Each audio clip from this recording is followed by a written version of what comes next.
तो कहानी की शुरुआत होती है लुसेरो नाम की एक सफल और आत्मविश्वासी महिला से। बाहर से उसकी जिंदगी बिल्कुल परफेक्ट दिखाई देती है, लेकिन उसके दिल में एक ऐसी खाली जगह थी जिसके बारे में कोई नहीं जानता था। एक दिन उसकी नजर मैटिस नाम के एक स्विमिंग कोच पर पड़ती है। पहली ही झलक में उसकी पर्सनैलिटी, उसका आत्मविश्वास और उसका शांत स्वभाव लुसेरो का ध्यान अपनी ओर खींच लेते हैं। उस पल को वो बस यूं ही नजरअंदाज कर देती है, लेकिन उसे क्या पता था कि यही मुलाकात आगे चलकर उसकी जिंदगी का रुख बदलने वाली है। अगले ही सीन में लुसेरो अपने घर लौटती है। आज उसके घर का माहौल बेहद खास था, क्योंकि शाम को एक शानदार पार्टी रखी गई थी। हर तरफ सजावट, मेहमानों की हलचल और खुशियों का माहौल दिखाई देता है। लुसेरो के 2 बच्चे थे। बड़ी बेटी का नाम विवियाना था, वहीं उसके पति का नाम फर्नांडो था। कुछ ही देर बाद पूरा परिवार नीचे आता है और पार्टी की शुरुआत होती है। ये कोई साधारण पार्टी नहीं थी, बल्कि लुसेरो और फर्नांडो की शादी के 20वां एनिवर्सरी था। मेहमानों के बीच लुसेरो एक बेहद भावुक और दिल छू लेने वाली स्पीच देती है। उसकी बातें सुनकर वहाँ मौजूद सभी लोग प्रभावित हो जाते हैं और फर्नांडो के चेहरे पर भी हल्की सी मुस्कान आ जाती है। इसी दौरान कहानी में एक नए किरदार की एंट्री होती है, जिसका नाम था मिगेल। मिगेल धीरे से लुसेरो के पास आता है और कहता है, मुझे तुम्हारी मदद चाहिए, प्लीज मेरा केस ले लो। लुसेरो शांत स्वर में जवाब देती है, पार्टी खत्म होने दो, उसके बाद आराम से बात करेंगे। कुछ समय बाद पार्टी समाप्त हो जाती है और मेहमान अपने अपने घर लौट जाते हैं। लुसेरो और फर्नांडो भी अपने कमरे में पहुंचते हैं। कमरे में आते ही लुसेरो फर्नांडो से थोड़ी उदासी के साथ कहती है, पूरा 1 महीना हो गया, तुम मेरे करीब तक नहीं आए। मैं बस इतना चाहती हूँ कि हम दोनों फिर से थोड़ा वक्त साथ बिताएं। उसकी आवाज में शिकायत भी थी और रिश्ते को बचाने की एक आखिरी उम्मीद भी। फर्नांडो उसकी बात समझने की कोशिश करता है। वो उसके करीब आता है। दोनों कुछ पल साथ बिताते भी हैं, लेकिन उनके बीच पहले जैसी गर्माहट महसूस नहीं होती। दोनों के बीच की दूरी अब साफ दिखाई देने लगी थी। अगली सुबह लुसेरो अपने ऑफिस के काम के लिए निकलती है। उसे उसी क्लाइंट से मिलना था जिसने पिछली रात पार्टी में मदद मांगी थी। एक बार में मिगेल पहले से उसका इंतजार कर रहा था। जैसे ही लुसेरो वहाँ पहुँचती है, वो बिना समय गंवाए अपनी पूरी परेशानी बताने लगता है। मिगेल भारी मन से कहता है, मैंने अपनी पत्नी को धोखा दिया है और अब वो मुझे छोड़ना चाहती है। इतना ही नहीं, वो हमारे दोनों बच्चों की कस्टडी भी अपने पास रखना चाहती है, लेकिन मैं चाहता हूँ कि बच्चे मेरे साथ रहें। लुसेरो पेशे से एक अनुभवी वकील थी। वो पूरी बात ध्यान से सुनती है और फिर शांत स्वर में कहती है, मैं कोई झूठा वादा नहीं करूंगी, लेकिन पूरी कोशिश जरूर करूंगी कि तुम्हें न्याय मिले। इतना कहकर वो वहाँ से चली जाती है। इसके बाद कहानी हमें एक स्विमिंग कॉम्प्लेक्स में ले जाती है। यहीं पता चलता है कि फर्नांडो इस जगह से जुड़ा हुआ है जहाँ कई बच्चे प्रोफेशनल स्विमिंग की ट्रेनिंग लेते हैं। यहीं दोबारा एंट्री होती है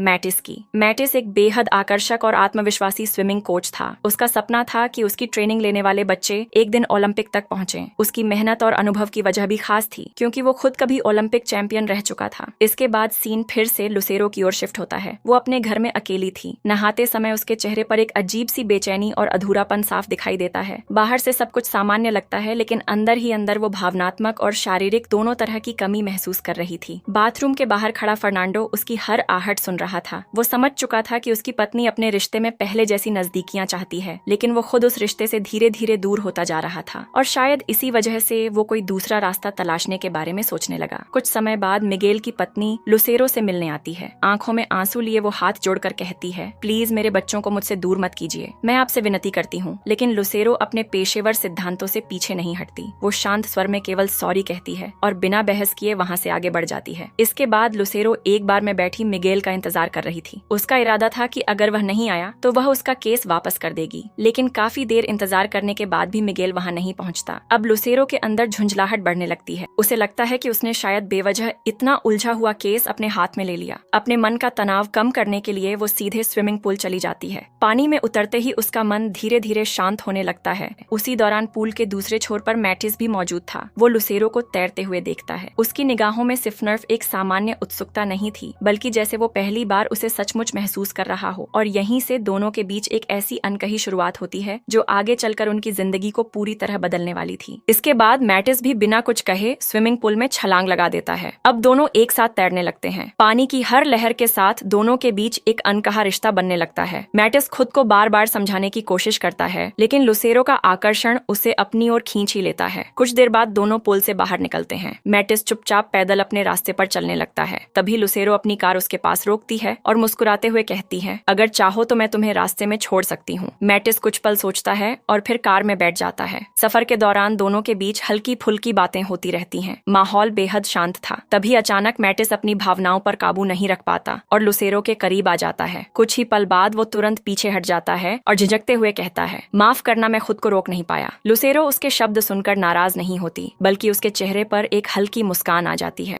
उसे पहली बार एहसास होता है कि कोई उसकी ओर उसी चाहत से देख रहा है जिसकी कमी वो लंबे समय से महसूस कर रही थी। जल्दबाजी में उतरते समय मैटिस अपनी कैप कार में ही भूल जाता है। लुसेरो वो कैप उठाती है, कुछ पल उसे अपने हाथों में थामे रहती है और अनजाने में उसी के बारे में सोचती रह जाती है। अगली सुबह घर का माहौल सामान्य दिखाई देता है, लेकिन लुसेरो पहले से कहीं ज्यादा खामोश थी। फर्नांडो सबको अलविदा कहकर जल्दी निकल जाता है। वहीं विवियाना भी जल्दबाजी में थी क्योंकि उसे अपने स्विमिंग कोच से मिलना था। धीरे धीरे ये साफ होने लगता है कि विवियाना भी अपने कोच के प्रति आकर्षित होने लगी है, लेकिन उसे इस बात का जरा भी अंदाजा नहीं था कि उसकी माँ और वही कोच पहले ही एक दूसरे के करीब आ चुके हैं। एक दिन विवियाना अपने कोच के साथ अकेले समय बिताने की कोशिश कर रही थी, तभी अचानक पीछे से लुसेरो वहाँ पहुँच जाती है। अपनी माँ को सामने देखकर विवियाना चौंक जाती है और पूछती है, मॉम आप यहाँ? लुसेरो सहज स्वर में जवाब देती है, बस तुमसे मिलने आई थी। कुछ देर बाद वो मैटिस से अकेले बात करने का बहाना बनाती है और दोनों वहाँ से निकल जाते हैं। इसके बाद दोनों एक शांत जगह पर बैठकर लंबी बातचीत करते हैं। पहले तो माहौल थोड़ा असहज रहता है, लेकिन धीरे धीरे उनके बीच की दूरी कम होने लगती है। अब उनके रिश्ते ने दोस्ती की सीमा पार कर ली थी। दोनों एक दूसरे के बेहद करीब आ चुके थे और भावनात्मक रूप से एक दूसरे पर निर्भर होने लगे थे। लुसेरो को ऐसा महसूस होने लगा जैसे उसकी जिंदगी में खोई हुई खुशियां फिर से लौट आई हों। जब वो देर शाम अपने घर वापस पहुंचती है, तब तक काफी समय बीत चुका होता है। हैरानी की बात ये थी कि फर्नांडो उससे कोई सवाल नहीं करता, न वो उसके देर से आने की वजह पूछता है और न ही किसी तरह की नाराजगी दिखाता है। अगले दिन लुसेरो अपने ऑफिस में बैठी होती है कि तभी उसके फोन पर मैटिस का कॉल आता है। दोनों घंटों तक बातें करते हैं। उनकी बातचीत अब केवल औपचारिक नहीं रही थी, बल्कि एक दूसरे की जिंदगी का हिस्सा बन चुकी थी। समय बीतने के साथ उनकी मुलाकातें भी बढ़ने लगती हैं। वे अक्सर साथ समय बिताते, लंबी बातें करते और एक दूसरे की मौजूदगी में सुकून महसूस करते। अब दोनों एक दूसरे के बेहद करीब आ चुके थे और उनका रिश्ता पहले से कहीं ज्यादा गहरा हो चुका था। कुछ दिनों बाद मिगेल फिर से लुसेरो से मिलने आता है। वो मुस्कुराते हुए कहता है, तुमने मेरा केस जिस तरह संभाला है उसके लिए मैं तुम्हारा जितना शुक्रिया अदा करूं उतना कम है। तुम्हारी वजह से मुझे उम्मीद मिली है। लुसेरो बस मुस्कुराकर उसकी बात सुनती रहती है। उधर दूसरी तरफ विवियाना एक बार फिर अपने कोच के करीब आने की कोशिश करती है, लेकिन इस बार मैटिस उसे तुरंत रोक देता है। वो गंभीर आवाज में कहता है, मैं तुम्हारे बारे में वैसा महसूस नहीं करता, इसलिए बेहतर होगा कि तुम मुझे गलत मत समझो। ये सुनते ही विवियाना का दिल पूरी तरह टूट जाता है। वो बेहद उदास हो जाती है और खुद को अकेला महसूस करने लगती है। इसी बीच फर्नांडो एक फोन कॉल पर किसी से बात कर रहा था। वो धीमी आवाज में कहता है, मुझे पता है कि मेरी पत्नी का किसी के साथ रिश्ता चल रहा है, तुम बस वही करना जो मैंने कहा है। दुर्भाग्य से ये पूरी बातचीत उसका बेटा जस्टिस सुन लेता है। अब उसे समझ आ जाता है कि उसके माता पिता के बीच कुछ बहुत गंभीर चल रहा है। यही सोचकर वो अंदर ही अंदर घबराने लगता है। रात को लुसेरो चुपचाप घर लौटती है। उसी रात विवियाना अपने कमरे में रो रही होती है। लुसेरो उसके पास जाती है और प्यार से समझाते हुए कहती है, जिंदगी में हर भावना हमेशा मंजिल तक नहीं पहुंचती। अगर तुम इन उलझनों से बाहर निकलकर अपने ओलंपिक के सपने पर ध्यान दोगी तो एक दिन बहुत आगे जाओगी। विवियाना अपनी माँ की बातें सुन तो लेती है, लेकिन उसके दिल का दर्द अभी भी कम नहीं हुआ था। कुछ देर बाद फर्नांडो भी लुसेरो से बात करने की कोशिश करता है, लेकिन लुसेरो चुप रहती है। अब फर्नांडो को पूरा यकीन होने लगा था कि उसकी पत्नी उससे कुछ छिपा रही है, फिर भी वो किसी टकराव से बचने के लिए सब कुछ नजरअंदाज करता रहता है। दूसरी ओर लुसेरो अपने प्रोफेशनल जीवन में भी पूरी तरह सक्रिय रहती है। वो मिगेल और उसकी पत्नी दोनों को एक साथ बैठाकर बातचीत करवाती है। काफी समझाने के बाद दोनों एक समझौते पर राजी हो जाते हैं कि बच्चों की कस्टडी साझा होगी और तय समय के अनुसार दोनों माता पिता उनके साथ बराबर समय बिताएंगे। कम से कम इस मामले में लुसेरो एक बिखरते हुए परिवार को संभालने में कामयाब हो जाती है। इस समझौते के बाद मामला आखिरकार शांत हो जाता है। सबसे अच्छी बात ये थी कि अब न तो मिगेल और उसकी पत्नी के बीच रोज रोज लड़ाई होने वाली थी और न ही उनके बच्चों को माँ या पिता में से किसी एक को चुनने की मजबूरी झेलनी पड़ती। दोनों बच्चों को बराबर समय तक अपने माता पिता का प्यार मिलना था। एक वकील होने के नाते लुसेरो ने अपना काम पूरी ईमानदारी से पूरा कर दिया था, लेकिन दूसरों की जिंदगी संभालने वाली लुसेरो अपनी ही जिंदगी पर से नियंत्रण खो चुकी थी। कुछ दिनों बाद वो मैटिस से मिलने जाती है। उसके चेहरे पर पहले जैसी मुस्कान नहीं थी। वो गहरी सांस लेते हुए कहती है, मैटिस, हमारे बीच जो कुछ भी हुआ उसे यहीं खत्म कर देते हैं। मैं ये नहीं कहूंगी कि मुझे पछतावा है, क्योंकि जो पल हमने साथ बिताए वे झूठे नहीं थे, लेकिन अब मैं इस रिश्ते को आगे नहीं बढ़ा सकती। मैटिस कुछ पल तक उसकी तरफ देखता रहता है। उसकी आंखों में दर्द साफ दिखाई दे रहा था। वो धीरे से से पूछता है, क्या तुम्हें अब मुझसे प्यार नहीं रहा या तुम किसी बात से डर गई हो? लुसेरो जवाब नहीं देती, बस चुपचाप वहाँ से चली जाती है। मैटिस वहीं खड़ा रह जाता है। शायद पहली बार उसे एहसास हुआ था कि प्यार जितनी जल्दी जिंदगी में आता है उससे कहीं ज्यादा दर्द देकर चला भी जाता है। अगली सुबह लुसेरो अपने ऑफिस में बैठी फाइलें देख रही थी कि तभी उसके मोबाइल पर मैटिस का कॉल आता है। वो स्क्रीन देखती है लेकिन बिना कुछ सोचे कॉल काट देती है। कुछ ही मिनट बाद फिर कॉल आता है। इस बार भी वो जवाब नहीं देती। जब मैटिस समझ जाता है कि फोन पर बात नहीं होगी तो वो सीधे उसके ऑफिस पहुंच जाता है।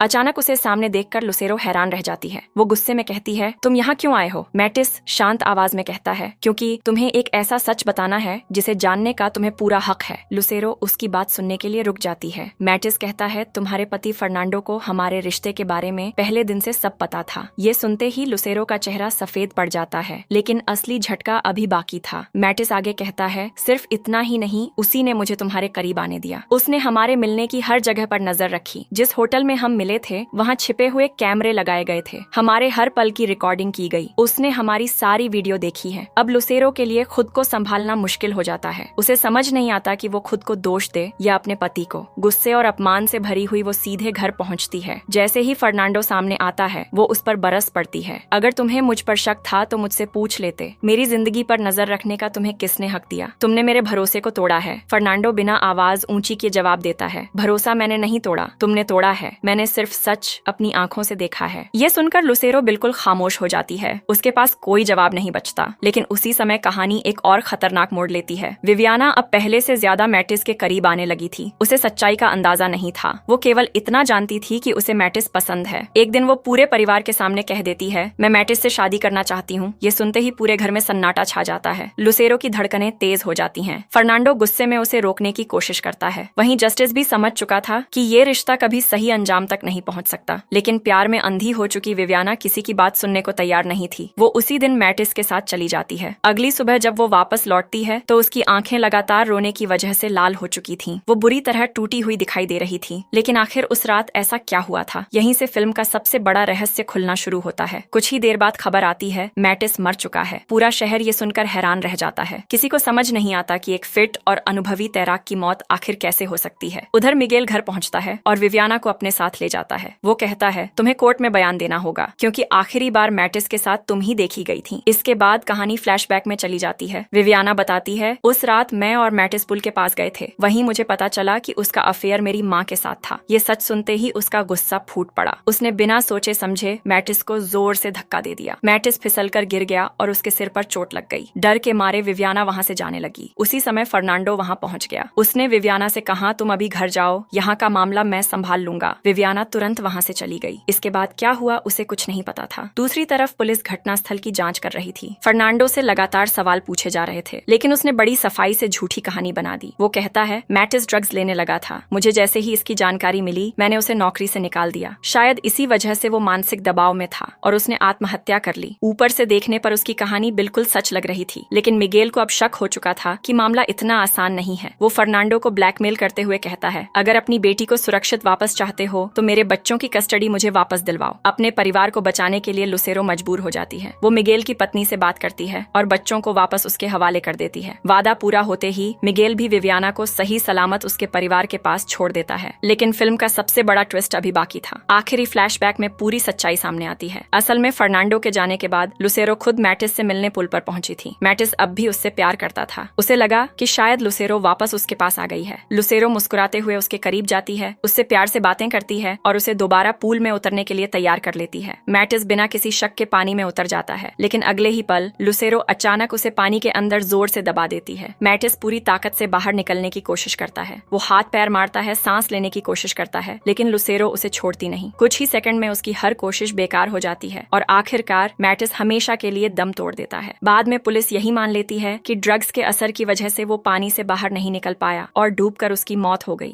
लेकिन सच्चाई इससे बिल्कुल अलग थी। वो कोई हादसा नहीं बल्कि बेहद सोच समझकर की गई एक हत्या थी। और सबसे हैरानी की बात, इस सच से दुनिया हमेशा अनजान रह जाती है। और इसी के साथ ये मूवी यहीं पर खत्म होती है। मिलते हैं अगली धमाकेदार वीडियो में। जय हिंद।